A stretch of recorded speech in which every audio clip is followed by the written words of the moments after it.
stop looking at the reps and start feeling the effort in the weight that you chose Yeah. and in the exercises that you're choosing as well. Yeah. If the exercise is too easy, I mean, you're doing a say side to side hop, and you're doing 20 reps of that, but it's easy for you. You're not actually you're not actually You're not doing springing anything. on your leg Yeah. and actually Yeah, because whipping your body. because it's all contextual. Yes. What is this movement and what you're doing? Is it moving your body to that point where it's going to be engaged? It's going to burn X amount of calories within that time frame. Yes.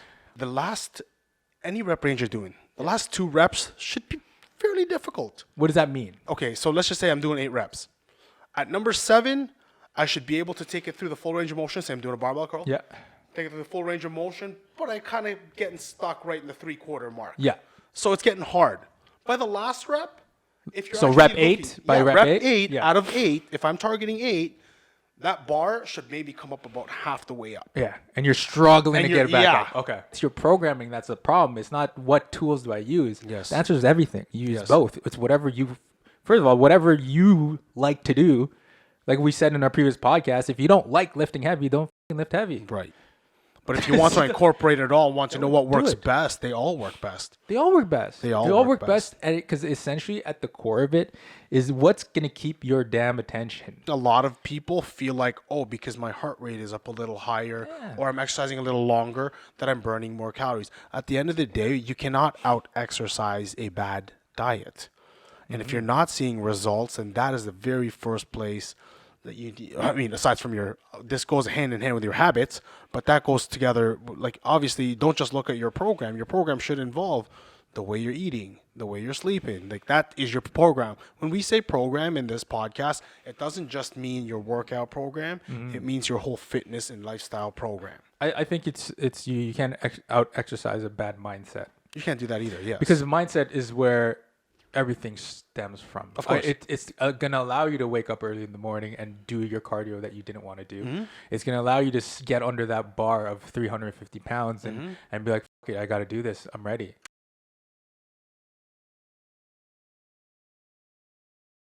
Today, we're going to answer the question that is most often asked to us. When I'm trying to lose fat, do I train heavy with low reps or do I train lighter with high reps of like 15? You get that question? I get that question all the time. I actually got that question the other day. You did, eh? Yeah. Yes. By the way, welcome to Behind the Strength. I'm Christian Alvarez. And I'm Carlo Bellagasse. Here in this podcast, we help you with your health, wealth, and peace of mind. And today we're going to help you out with your fat loss plan. Why do you think people ask this question? Because and where did it come from? Came from 1980s bodybuilding, bro. Really? Yeah, it came from Richard Simmons? around that time. So there's always been the guys that train weights, heavy powerlifting, bodybuilders, whatever, that train with low reps. And then there's, again, the cardio bunnies who train 15 reps with barely any sort of stimulating weight to it. And they say, this is how you lose fat because I don't want to bulk up. But that's the biggest thing. People are like, I'm not trying to bulk up, so I'm going to keep my weights light and I'm going to go high repetitions. That is the biggest misconception there is. You know what the crazy thing is? The bodybuilder's like, oh, I can't go lightweight because I need to bulk up. I have to go heavier. I'm not big enough. Isn't it? Yes. Isn't that pretty interesting? And how you know the what? people who are who want to be quote unquote just thin and lean or whatever, they're so scared to bulk up even if they try to lift any heavy You weight. got to remember, like, the big misconception in between the 80s and the early 90s with the aerobic era coming up, like step aerobics, Richard Simmons, all that stuff. The biggest thing was, if I get my heart rate up a little bit faster, I'm burning more fat, and essentially that's what I'm going to be doing with higher repetition. Now, is that how much truth is behind that? It's true to And right? to a certain extent. Yeah. But nowadays, more and more so, especially after the millennium, we've actually found out that working hard during a state of time or during a time frame is actually better than an ongoing thing of going on for an hour. Mm-hmm. Or just because I'm doing 15 repetitions of, say, seated row, bent over row, it doesn't necessarily mean I have a more fat burning effect to it. You may have a little bit more of a cardio effect to that workout because you are doing more repetition, right? But you don't necessarily have a better fat loss effect. So get that straight. There is also a better cardio effect when it comes to exercise, but it doesn't necessarily mean I'm going to be burning more fat over that period. Yes. So the biggest thing right now is people ask, hey, Dan, listen, I'm going into my fat loss phase, or I'm trying to, drop this 20 pounds of fat. So I'm going to start lowering my weight down and maybe get down to, getting my reps up to 15 reps. So let's explain that for a second. Like, is there a point to even going 15 reps? I mean, if you want to go 15 reps. Right. I don't. Yeah. And the thing is, why not? Here's the thing, people. Even if you're doing a 12 or a 15 repper, right? A 15 rep range, matter.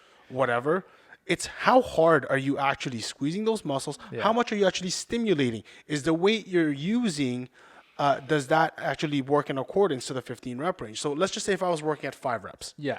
At the 5th one, usually you're like, oh. Well, okay, it boils down to this, okay? It doesn't matter about the reps. It matters about the effort you put in it's every single rep. Whether it's 5 reps, whether it's 20, I don't give a shit. How many times have you been in the gym and you've looked at someone and you're like, you did a lot of reps there and you're still not that tired. Yeah, you're fine. Like you didn't break a sweat. You're not breathing heavy. You're not. Like you stop looking at the reps and start feeling the effort in the weight that you chose and in the exercises that you're choosing as well. Yeah. If the exercise is too easy, I mean, you're doing a, say, side to side hop and you're doing 20 reps of that, but it's easy for you. You're not actually you're not doing springing anything on your leg and actually whipping your body. Because it's all contextual. Yes. What is this movement and what you're doing? Is it moving your body to that point where it's going to be engaged? It's going to burn X amount of calories within that time frame. Yes. And that's what people don't realize, that it's not a blanket statement. Yes, should I go heavy or should I go light? It's not that. It's like, what is your body able to do and how much effort is it going through to executing this movement that you're doing? Yeah, the biggest thing with this is, remember, guys, everything works, right? So yes, lower repetitions, heavier weight works. Maybe if you lighten your load by 20-30%, and then you start going up into the higher rep range of 12 to 15, that works too. The important part is, we always go back to this, is the periodization, is the amount of time you spend doing it. If you're going to spend 3 months of working in the 15 rep range, I guarantee you, you're not going to get very much response out of your body. Now, if you take 4 weeks of working, let's just say in the 6 rep range, take another 4 weeks working in the 12 rep range, take another 4 weeks of doing the 15 rep range, I guarantee you'll see so much more result in your body, rather than just sticking to the same old thing all the time. Because it's not about that, that one thing works better than the other. It's knowing when to change those things up. And of course, again, it all boils down to the effort that you put in, not just every workout, but every repetition of that workout, of that exercise. Well, so going back to periodization, say when you're, let's bring it back to bodybuilding, for instance, when you're going on stage.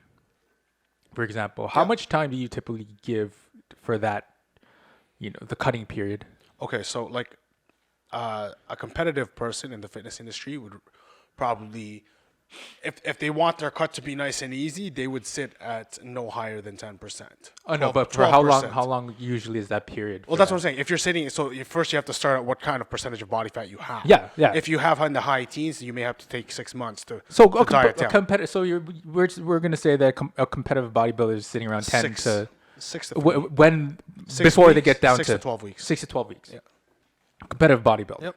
Who shouldn't be overweight. Yeah. Right? 6 to 12 weeks. Right. Now imagine a regular person.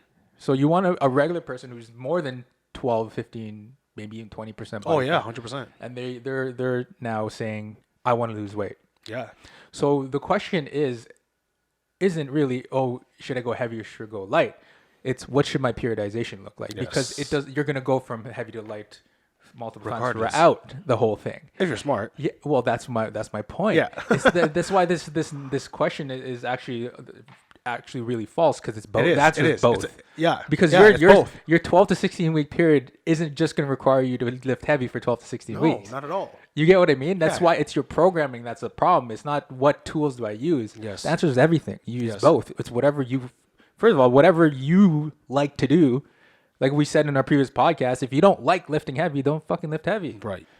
But if you want to incorporate it all, want to know what works it. best, they all work best. They all work best. They all work best at it because essentially at the core of it is what's gonna keep your damn attention. And you know what? That and the thing is, I think a lot of people feel like, oh, because my heart rate is up a little higher, or I'm exercising a little longer, that I'm burning more calories. At the end of the day, you cannot out-exercise a bad diet. And if you're not seeing results, and that is the very first place that I mean, aside from this goes hand in hand with your habits, but that goes together. Like, obviously, don't just look at your program. Your program should involve the way you're eating, the way you're sleeping. Like, that is your program. When we say program in this podcast, it doesn't just mean your workout program. It means your whole fitness and lifestyle program. I think it's you can't out exercise a bad mindset. You can't do that either, yes. Because the mindset is where everything stems from. Of course. It's going to allow you to wake up early in the morning and do your cardio that you didn't want to do. It's going to allow you to get under that bar of 350 pounds and be like, fuck it, I got to do this. I'm ready. Or push that burn past 12 when you know, like at 10 you're dying, but your goal is 15 reps. It's going to allow you to push to that 12, 13 and up, and upwards. Yeah, and a good mindset's going to it's going to allow you to be like, hey, Christian, sorry, man, I'm not going to go up for wings tonight. Yeah. I know it's every Tuesday night we go for wings, but next 12 to 16 weeks. Yes. Right? So that mindset is going to allow you to move forward in your life the way you want. Yes. And that's the number one thing that people don't realize. It's like the how to and not the why to at the same time. Because you're just going to be pushing uphill after that. 100%. You know what I mean? If you're excited to finally change, like what's your mentality towards this goal, right? Because that's the ultimate line of truth. Oh, of course. It's weird. It's like they're pumping on the brakes. They sit down with you on a consult and they tell you everything, and then they tell you all the reasons why they can't do it. Right? They couldn't do it in the first place. But then we're always talking about the mechanics of it all the time, and not really diving into why can you do it now though? Just because you came here today. Yeah, I know. Why can't you have started before? Why now? What have you actually changed? Yeah, right? Have you changed the way you looked at these things? Are you changing the way that I'm losing out on these fast foods? I'm depriving myself. Yeah, it's funny because like they'll say, I want to have this big goal. I got to lose like 25 pounds of fat, this, that, the other. But then you talk to them a couple of days later, it's like, this diet's killing me. It's like. You know that 25 is never going to drop, right? But because already you're like, this diet's killing me. Like, it's like you've been on it for 2.5 days. But when you sat down in the office, your fat lifestyle was killing you. Yeah, exactly. But this diet's killing you? Yeah, this diet's killing you. It's really crazy. It's called, what's that called? When you're off drug, like when you off serious, like you were into serious drug, what's that thing called? Weaning? Like you're weaning off it? Yeah, like you're like, what's that? Withdrawal. Withdrawal. That's what it's that withdrawal. is, man. It's withdrawal. That's withdrawal. It is. It is withdrawal. Right? 100%. You being off drugs isn't killing you. It's actually making you better, but you have to feel your body's going to be sick. It's going to feel sick for a while. It was very dependent on these things. Because it's dependent on the drug of food. Well, think about coffee alone, right? People start with 1 coffee a day. 1 coffee in the morning, then it's 2, then it's 3. Oh, yeah. Right? Next thing you know, every hour you're getting a coffee with your freaking coworker, right? Mm-hmm. Or whatever it may be. Hey, I see guys do it here. Dude, I hear that machine go off all the time. Right? Coffee and then pre-workout and anything to stimulate. It's like the next pickup. And again, it's the same thing. It's your body withdrawing from it, so it's needing it, and you got to feed the beast. So the question is, okay, what are how is lifting heavy? How can we use lifting heavy? Oh, fantastic! So actually, let's bring it back. I was actually going to cover that. Yeah, because that's going to be interesting for these. So I'm just going to break it down very basic. So there's a certain rep range you're going to work with. So let's just say if you're working in the 4 to 6 rep range, you will gain strength out of it. So like that'll allow you to add poundage to your bar. That'll allow you to add poundage to the weights that you're lifting. So this is like so hypertrophy. I'm not hypertrophy. Sorry. Periodization is allowing you to improve certain facets of your your physical ability. Which if you look and say in a year span, it's improved your overall fitness. That's what people need to realize. 100%. You're not just trying to gain muscle. No, you're gaining strength. Yes. So that's what I'm saying. So if you have okay, let's just start from the low rep range to the higher rep range. Like if you're going from 4 to 6, it's going to allow you to gain some power and some strength. Roughly, okay? So, I mean, you want to there's more science to it than that. But if you're working within that, if you're working in the 8 to 10 rep range, you're working more for muscle hypertrophy. So that's when you're actually breaking down, using a good amount of weight, about 80% of your maximum, and you're actually breaking down muscle fibers, right? And what happens when you break down muscle fibers? Well, literally what you're doing is you're getting like adaptation. So adaptive to exercise, so the load, right?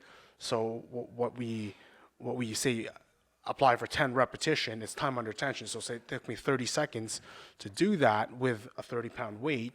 The hopes of breaking it down and rebuilding it will be that next week I can handle 30 pounds or 35 pounds. It doesn't happen that fast, but in the hopes of I will handle another 5 pounds within that same 30 seconds. So your body's sending signals to be like, yo, let's repair this a little bit more so I could gain a bit more. I need to adapt I could adapt to this load that my body is, this set of muscle groups is being put under. Yeah. It's the adaptation. Yes. And then anything after that, when you're going into like the 12s, the 15s, you're working a lot of your muscular endurance and a little bit of cardio endurance, but a lot of your muscular endurance. So the ability for your body to go longer than 30 seconds. Right? Understand your weight and your load will be less, so it might be at a 65% of your maximum or a 60% of your 70% of your maximum.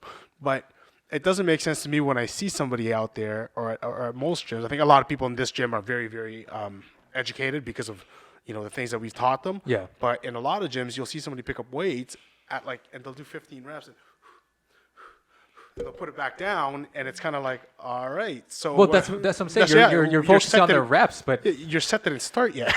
you're not doing anything. You literally just. So okay, can we give them a gauge of like what it's supposed to feel like? That was my next thing. Yeah, okay, because like it annoys me. I'm not not in a condescending way. It's like you're wasting your time. Okay, so literally any rep range you're doing, the last 2 reps should be fairly difficult. What does that mean? The last 2. So so let's just say I'm doing 8 reps. At number 7, I should be able to take it through the full range of motion. Say I'm doing a barbell curl. Yeah. Take it through the full range of motion, but I kind of getting stuck right in the 3/4 mark. Yeah. So it's getting hard. By the last rep, if you're so rep 8 rep 8 out of 8, if I'm targeting 8, that bar should maybe come up about half the way up. Yeah, and you're struggling to get it back up. Okay. With a spotter, a good one, they'll give you that extra 20 or 30% up. Yeah. By the way, for those people who use spotters and stuff like that, they should literally be carrying spotter meaning what? You're a training partner helping you. Yeah. Okay. Or somebody just some spotting your weight. Some people who are listening probably know what spotter means. So a spotter with your weight. Okay. Right? They should never have to take more than 20% of your load. 25 at max at the very top of your lift. That's people in life should never take like more than 20% of your load. Load. Now you're not lifting anything. They're doing Don't give people more than 25% of your load, man. They're doing better workout. They're doing a better workout than you are after taking. That's true. Right? You ever see those? You ever see the guys in the gym like somebody's gonna bench press, and this guy's doing a 3-plate bent over row? Or bent over row. Yeah. It's like, whoa. Yeah. What a great. Like, you got it, man. You got one more. Yeah. Meanwhile, I got the pump out of my life from that. Yeah. Just man, like you should lift heavier like that more often because I'm actually getting a good pump out of this. Yeah. Yeah. So to gauge your repetitions, so out of 3 sets, you got 3 sets. Set 1, right? You're getting the blood flowing. You're getting blood in there. So what are you supposed to feel like? Are you supposed to feel that in set 1? No. Okay. So what do you recommend for set 1? Set 1, the 8th one should be. It should still go up. Yeah. Yeah. Second set, let's just say, okay, that's when you start to feel that. It should be difficult to get the 8th. Second one, I agree. The first one is kind of like a gauge, but this is why it's important to track how much weight you're doing for that exercise, so you could remember next time that okay, I did a 30-pound dumbbell curl, bicep curl, whatever. Mm-hmm. I'm not gonna go down to 20 next time. Like you should be able to do 30 again. Yeah. So I would, at that point, by the 3rd set, that's when this 7th, 8th rep rule that I'm applying here. That's where that really applies. If you're doing a 4th set, you shouldn't be able to complete 8. Mm-hmm. If you did it well. Now you got to remember, there's also, so let's just say, for those of you that do the bro split, like the, chest, the back to this, understand one thing. You're doing multiple exercises for the same general area of your body that day. Yeah. So therefore, there is a difference between you putting your big bench press at the beginning of your workout than there is at the end of your workout. Right? And I'm telling you right now, to all, the egotistical people out there that are lifting, you're not necessarily getting the best benefits just because you're putting your biggest lifts at the top of your workout. Sometimes that's just an ego-driven thing, right? Sometimes you actually get more out of your workouts and out of your muscles working if you actually if you actually drive blood into the area first with smaller, ancillary exercises So let's just say if I was doing a back day, here's a perfect example. A lot of people will kick it off with a deadlift, right? Really? Yeah. Why? A lot of people will kick it off with a deadlift because that's their Why? strongest lift. I'm fresh. You know what I mean? Like that's a big thing. So no problem with that. No, man, I don't. But at the end of the I don't agree day, with that. I wouldn't do my deadlift first. right? But at the end of the day, driving blood into your muscles with like a seated row, a pull down, excuse me, even like a T-bar row, and then you actually use your deadlift at the very end of it to just burn it off. Bro, I do my deadlift like last, my second last or whatever. It's not. Why would you do that first? Because they're at their strongest. That's a big thing. But you're like your entire body is not even warmed up. I'm not saying they're gonna go heavy right away. Some people do, but like they choose the deadlift I guess. as the first exercise. So what is the point? Is it to get bigger? Is that or just to get stronger? It's to feed their ego. That's what I'm. That's what I said. Really? Okay, that makes sense. So like, I mean, I get it. You can do whatever you want. And this can actually connect to at least about 90% of people in the gyms out there. I mean that makes sense if you want to do that. You're like, yeah, okay, let me, No, but because I'm fresh. I want to lift again, heavy. And again, yeah, that's if cool. your goal during that phase in time is to get stronger, absolutely put that in first. I would put that second or something. Well, I mean, after the activation and all that stuff, activate your core, activate your back, and all that. Then I would put that in. Yeah, because you're Right. Yeah. But if your goal is to stimulate muscle, that's not necessarily going to be your go-to as an initial thing, right? So a lot of people, you got to take that in mind. When you're talking about this subject here, a lot of it comes down to ego too. Like if you're willing to just, if all you're going to do is lift heavy, 3 reps, 5 reps, you're not going to sculpt the body. You're never going to get the body that you really, really want. You got to play with the different types of rep ranges, different types of programs, like we said. That's how you attain optimal fitness. That's how you obtain the optimal body you want. Yes. You can't just keep sticking, like, it's kind of like just jabbing at your thing forever, hoping to get some results out of your body. Yes. Doesn't work like that, right? Because I know a lot of people, like, they've been working on 15, 20 years.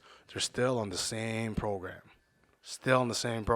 Okay, so this week, chest, flat barbell press, incline dumbbell press, incline dumbbell fly, cable pec deck, or whatever, pec deck. Done. And I'm expecting to get results out of this every year. But year after year, 15, 20 years, it's not going to work like that. No, I've seen a lot of people, especially the premiere days. Like Extreme premiere. yeah. There's lots of people like that. Yeah. So, They just did the same thing all the time. But just to give you guys, you will be using all of these, modes of rep ranges and stuff like that if you're smart, right? But just to give you a gauge, again, if you're going from 4 to 6, you're going to optimally build a little bit more strength. You're going to get stronger. 8 to 10, even 8 to 12, you're going to build a little bit more of, hypertrophy type of thing, right? Which is you're breaking down muscle, you're going to rebuild it. Yeah. And then if you're actually looking to increase the endurance of your muscle, then you go a little bit longer for 15 repetitions. And they should all be used in tandem with each other through the year. Yeah. Right? Or through the months, actually. You know what I mean? That's the biggest thing, right? Can you go heavy and to finish off your fat loss phase? I would not if you're down. If you're very, very lean. If you're Brian competitive, can, but he's not fat. No, but you have to see one thing. There's something else that people need to understand. There's a huge difference from a person that comes down from being heavy, lots of support on my joints, fat, water, whatever. It is cushion. Yeah. And then I come down to competitive status, meaning I'm down to 3% body fat, 4% body fat.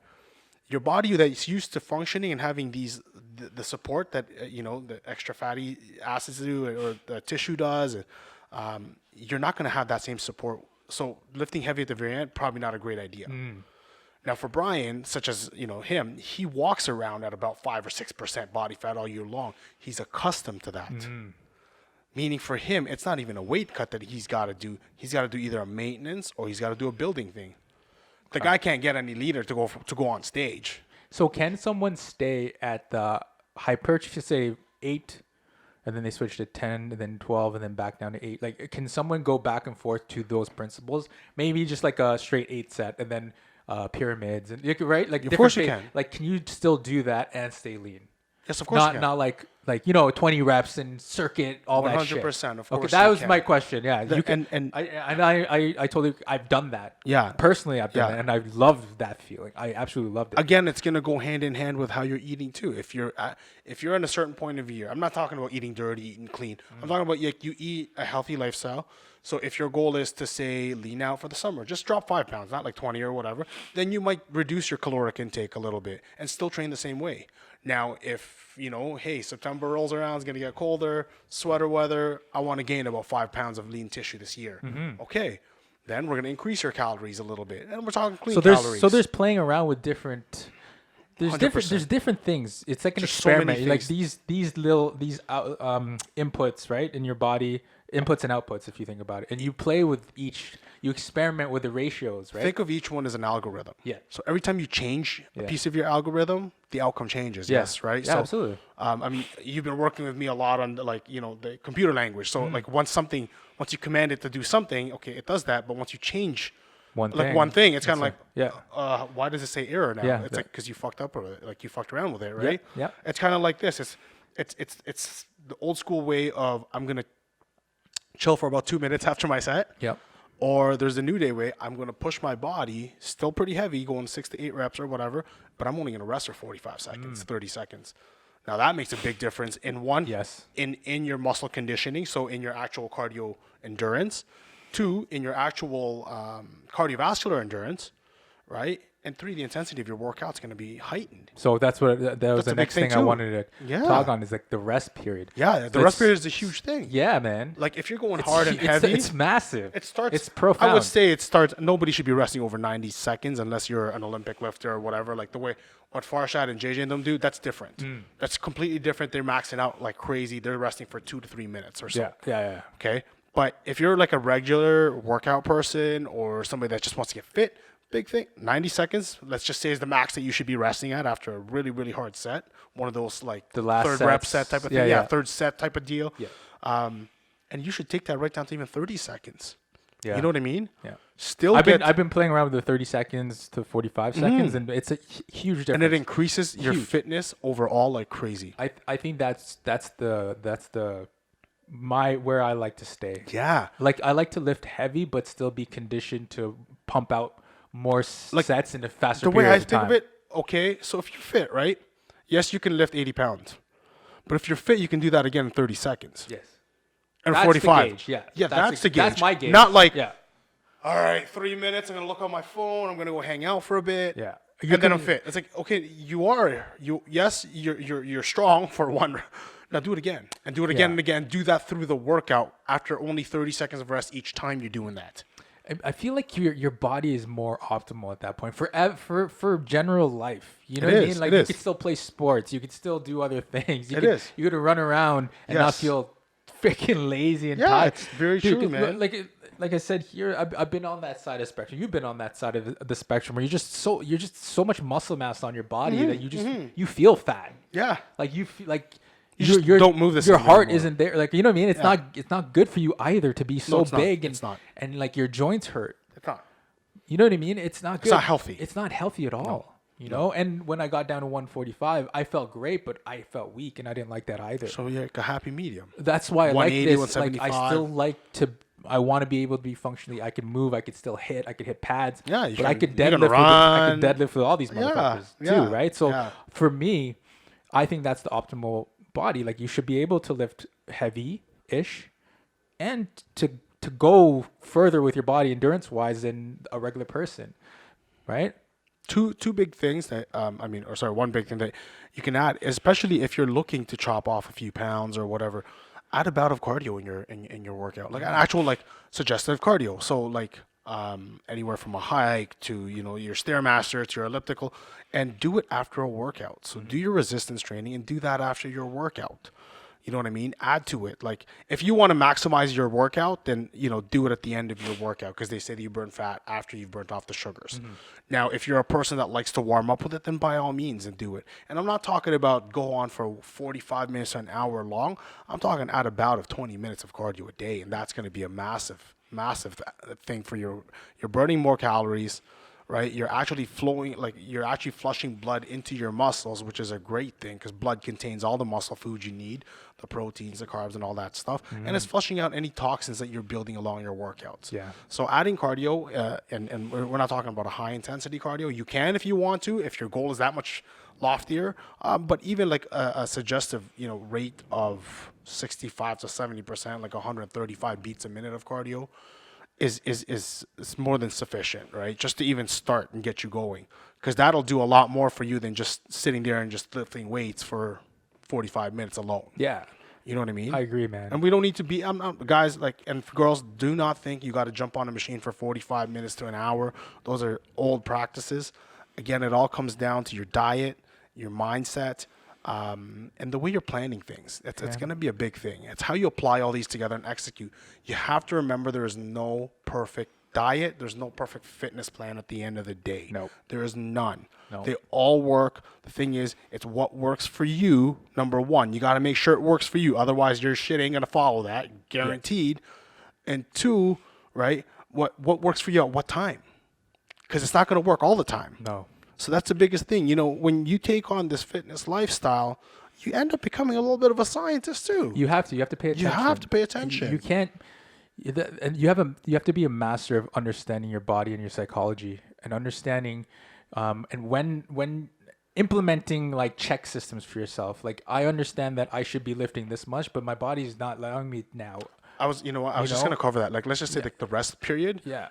People think that, hey man, if I take a rest today, I'm actually like, oh man, I'm like sitting back, I'm wasting time, I'm not burning calories, I'm resting. Yes, but you're allowing your body to recover, which allows you to have maximal output the next day or the next 2 days. Yeah, so keep that in mind, right? It's a pit stop. Resting. You need to stop. Exactly. And your body's repairing it, right? If you're the Formula One car. Yeah, you don't go. You don't go all the time. You don't. First of all, you don't send a car like that out in the desert with no water, no food, no nothing, no rest. Yeah, you need to. Yeah, even between F1 stops, you need to. But they're strategic. Yes. Right, they're planned. Yeah. Just like how you should be. You should plan your rest days. You should know when you're kind of tapering down a little bit and pay attention. It's your body. You're living with this thing forever. Yeah. Until you die. Yes. If you have no idea how it's supposed to work, how it's supposed to feel, what's a good gauge of optimal, like I'm operating optimally right now, like I feel great, then what the fuck are you doing? There's no point of even trying to engage further. Right.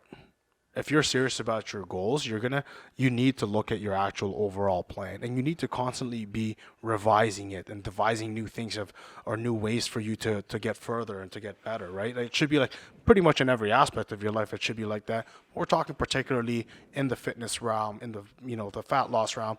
Right, you need to be looking at your plan and constantly revising it. It's a never-ending thing. You're never gonna find the perfect program, and when you find like a really sweet, like a perfect program and diet that works for me, guess what? Redo that one in a few months from now.